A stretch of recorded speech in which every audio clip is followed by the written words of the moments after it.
Paul Thurrott, Mary Jo Foley. I'm hungry for a tip, Paul Thurrott. So I write tip? this. What's that? Is it a tri-tip? No. A tri-tip? Get it? Tri-tip steak? Get it? I know what that is. Yeah. And she's a vegetarian, Paul. I wish it was. Pick it up. I'm confused. Now, I write this occasional series of articles that I call iPhone for the Windows guy and Android for the Windows guy. But personally, I use an iPhone because I find it to be cleaner and more consistent and more reliable, and that it performs better and that things just work and all that kind of stuff. But I also sort of understand that Android is kind of the go-to platform for people who are on Windows on PCs, and that a lot of Microsoft guys are looking to Android. So I'm going to try to actually use Android full time. Pray for me.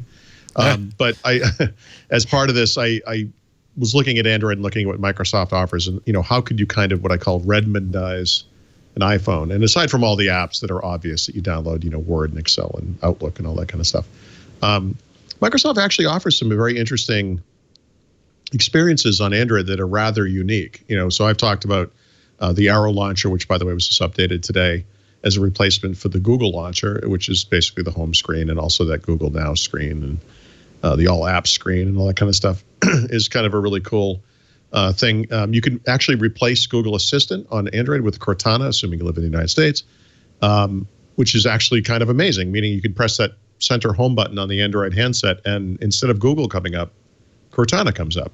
The only thing that doesn't work, assuming you can even get Cortana, is Hey Cortana. You have to be in the app to use voice assistance.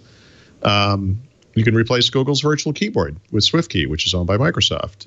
I actually do that on the iPhone as well. I really like SwiftKey.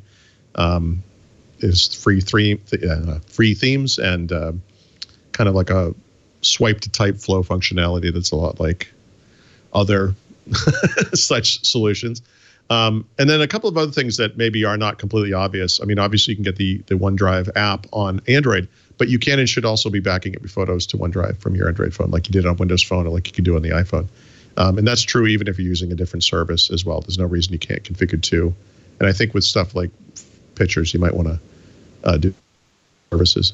And the other one is to be sure to look through the widget screen. When you're long pressed on a blank part of the Android home screen, one of the things you can configure are these widgets that provide live information from apps. A lot of Microsoft apps have some pretty cool widgets.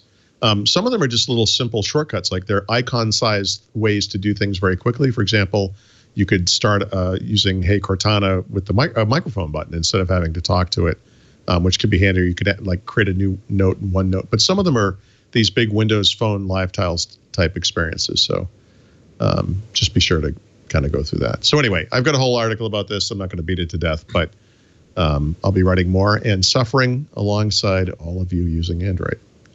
Come on. I'm giving you the gong on that. Gong. Which phone are you going to get? Mary Jo is now an Android fan. I am. Oh, and I already have. I've always had an Android. You've always had one. So okay. I'm using the Google Pixel phone. Yeah, it's a good one. I just don't use it. Yeah, full time.